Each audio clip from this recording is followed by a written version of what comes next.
আমরা যা দেখি আমরা হতাশ হয়ে যাই। এখনও ওই সরকারের আমলের সমস্ত কর্তা ব্যক্তিরা, বিভিন্ন সংস্থা প্রধান, বিভিন্ন ডিপার্টমেন্টের চেয়ারম্যান, সচিবগুলো রয়ে গেছেন। আমি অবাক হয়ে যাই, প্রধানমন্ত্রী, বিগত সরকারের প্রধানমন্ত্রী, উনি পালিয়ে যাওয়ার সময় যে মন্ত্রিপরিষদ সচিবটা ছিলেন তিনি এখনও বহাল আছেন। হ্যাঁ, কীভাবে আছেন, কোন জাদুর পরশে তিনি আছেন আমি জানি না। ও আবু জায়েদ আল মাহমুদ মাখন সরকার, আমরা যেটি নিয়ে আলোচনা করছিলাম, সংস্কার না নির্বাচনী রোডম্যাপ, কোনটি আগে, কোনটার বেশি অগ্রাধিকার, কোনটাকে গুরুত্ব দেওয়া উচিত? ধন্যবাদ। আজকে এসিটিভির দেশ বিদেশে যারা শুনছেন, স্টুডিওর কলাকৌশলী, বিজ্ঞ আলোচকবৃন্দ, আপনাকে অসংখ্য ধন্যবাদ। আমরা সংস্কার শব্দটির সাথে এবার খুব আনন্দের সাথে পরিচিত এবং অঙ্গাঙ্গিভাবে জড়িত রাজনৈতিক নেতাকর্মীরা থেকে শুরু করে দেশের সকল শ্রেণী পেশার মানুষ সংস্কার শব্দটিকে সাধুবাদে গ্রহণ করেছি। এই সংস্কার শব্দটি ইতিপূর্বে কয়েক বছর আগে আরেকবার রাজনৈতিক মহলে যখন এসেছিল, সংস্কার মানে কি, কোনো কিছুর পরিবর্তন, পরিমার্জন করে এটাকে একটা পরিচ্ছন্ন পরিবেশ তৈরি করা, সংযোজন বিয়োজন করে পরিচ্ছন্ন করা।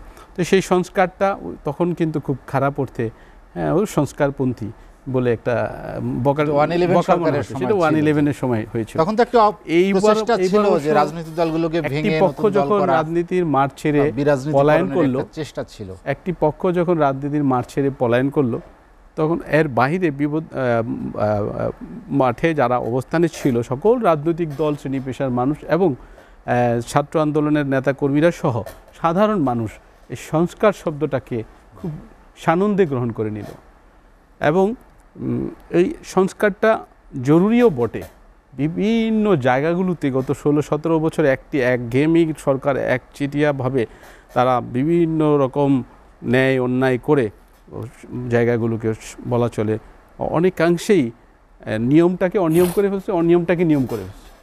এবং যার যেখানে যোগ্যতা নেই তাকে সেখানে বসানো হয়েছে, যার যোগ্যতা আছে তাকে সেখানে বসানো হয়। অর্থাৎ এই কাজগুলো এত এলোমেলো হয়েছে। এখন আমরা যখন বিভিন্ন দপ্তরে যাই, বিভিন্ন কাজে যাই, আমরা তো কর্মের কারণে বিভিন্ন দপ্তরে যেতে হয়, আমরা যা দেখি আমরা হতাশ হয়ে যাই। এখনও ওই সরকারের আমলের সমস্ত কর্তা ব্যক্তিরা, বিভিন্ন সংস্থা প্রধান, বিভিন্ন ডিপার্টমেন্টের চেয়ারম্যান, সচিবগুলো রয়ে গেছেন। আমি অবাক হয়ে যাই, প্রধানমন্ত্রী, বিগত সরকারের প্রধানমন্ত্রী, উনি পালিয়ে যাওয়ার সময় যে মন্ত্রিপরিষদ সচিবটা ছিলেন তিনি এখনও বহাল আছেন। হ্যাঁ, কীভাবে আছেন, কোন জাদুর পরশে তিনি আছেন আমি জানি না। এরকম বিদ্যুতে একজন সচিব ছিল, বিদ্যুতে ব্যাপক লুটপাট হয়েছে।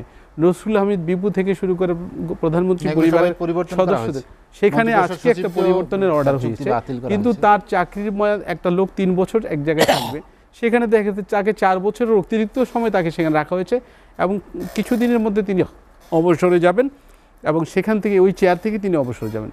কি সুন্দর একটা ব্যবস্থা, তাকে সুযোগ দিয়েছে। অথচ গত 5-7 বছরে যে দুর্নীতি হয়েছে তার মধ্যে 4 বছর 4.5 বছর তিনি এখানে ছিলেন, তিনি 4 বছরে কিন্তু অনেক বড় বড় ঘটনার সাথে জড়িত ছিলেন এবং পত্রপত্রিকাগুলো অনেক এসেছে। আমরা বিভিন্ন টেলিভিশনে বিভিন্ন সময় আমরা বলেছি এই লোকগুলো এখনও আছেন। কেউ কেউ বিদায় নিচ্ছেন এই মাসে, কেউ আগামী মাসে, কেউ আগামী 10-15 দিনের মধ্যে বিদায় নেবেন, স্বাভাবিকভাবে বিদায় নিচ্ছে। আমি জানি না এরা কিভাবে সংস্কারটা করবে। যদিও সংস্কার করার জন্য 6টি কমিশন করেছে, 6টি কমিশনের আগে একটি অর্থ কমিশন করেছিল দেবপ্রিয় ভট্টাচার্যের নেতৃত্বে। আমরা সবগুলো মানুষকেই গুণী মানুষ হিসেবে জানি, কিন্তু গুণী মানুষরা প্রত্যেকেই বয়সে অনেক প্রবীণ। এই প্রবীণদের পক্ষে কতটুকু স্ট্রেস নেওয়া সম্ভব, এই সংস্কারের কাজটা কিন্তু অনেক এনার্জেটিক কাজ, অনেক পরিশ্রমের কাজ। এখানে তাদের পক্ষে কতটুকু রাত জাগা সম্ভব, কতটুকু দিনের বেলা পরিশ্রম করা সম্ভব।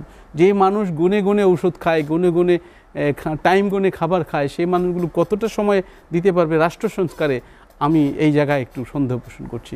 আমার মনে হয় মানুষগুলোর সাথে সহযোগিতা করার জন্য খুব ভালো ভালো এনার্জেটিক লোক খুব নেওয়া উচিত এবং আমার মনে হয় কিছু কিছু জায়গায় পরিবর্তন আনা উচিত। আমি ইতিমধ্যে 2-4 জনের সাথে, উপদেষ্টাদের 2-4 জনের সাথে দেখা করে বুঝেছি যে দে আর অলরেডি, তাদের বয়স এমন জায়গায় চলে গিয়েছে যে তাদের পক্ষে চিন্তা শক্তি 3 ঘন্টা আগে কি আলোচনা সে করেছে এখন মনে করা কঠিন বয়সের কারণে। এটা আমার আপনার ক্ষেত্রে হতে পারে, বয়স যখন বেড়ে যাবে একটা লেভেলে গেলে।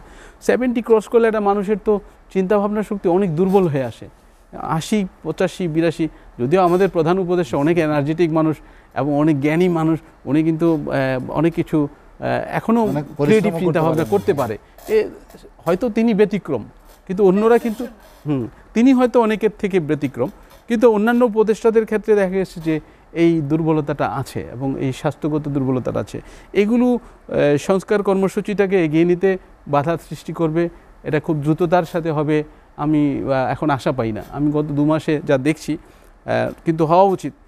সংস্কারগুলো তারা যেই জায়গাগুলোতে করতে চাচ্ছে, তারা নির্বাচন কমিশন পুনর্গঠন ও সংস্কার করবে, হ্যাঁ, এখানে প্রশাসন বা নির্বাহী বিভাগকে সংস্কার করবে, বিচার বিভাগকে সংস্কার করবে, গণমাধ্যমকে সংস্কার করবে, তারপরে এরা নির্বাচন দিবে। এরকম একটা বয়ান আমরা প্রথম থেকে শুনেছি প্রধান উপদেষ্টার মুখে। এখনো সেই অবস্থানেই আছে, এখনও সেই অবস্থানে আছে, সরকার সেই অবস্থানে আছে এবং এই সরকারকে কিন্তু সকল দলমতের মানুষ সমর্থন করছে। কেউ কেউ বলছে যৌক্তিক সময়ে সংস্কার করে দ্রুততার সাথে নির্বাচন দেওয়ার জন্য। বিএনপিও কিন্তু না করছে না, বিএনপিও বলছে সংস্কার চাচ্ছে কিন্তু দ্রুততার সাথে নির্বাচন করে। রাজনৈতিক দলের হয় কি, রাজনৈতিক দলের অসংখ্য নেতাকর্মী থাকে মাঠে, তাদেরকে সাপোর্ট করার মতো, তাদের ভুল সিদ্ধান্ত হলে এটাকে এক্সিকিউট করার মতো কর্মী বাহিনী থাকে, এবং তার যদি ভালো কিছু করে সেটাকেও আবার এগিয়ে নেওয়ার মতো বিশাল কর্মী বাহিনী একটা রাজনৈতিক দলে থাকে। এই ধরনের একটা সরকারের আন্দোলনের কারণে যদিও সরকারটা আসছে, কালকে আমি বলি এই ছাত্রদেরকে, লোকদেরকে ডাকতে রাস্তায়, আপনি বিশ্বাস করবেন খুব নগণ্য সংখ্যক মানুষের হয়তো উপস্থিতি হবে, খুব ক্ষুদ্র ছাত্রদের একটা অংশগ্রহণ হবে। কারণ তখন দাবিটা কী ছিল?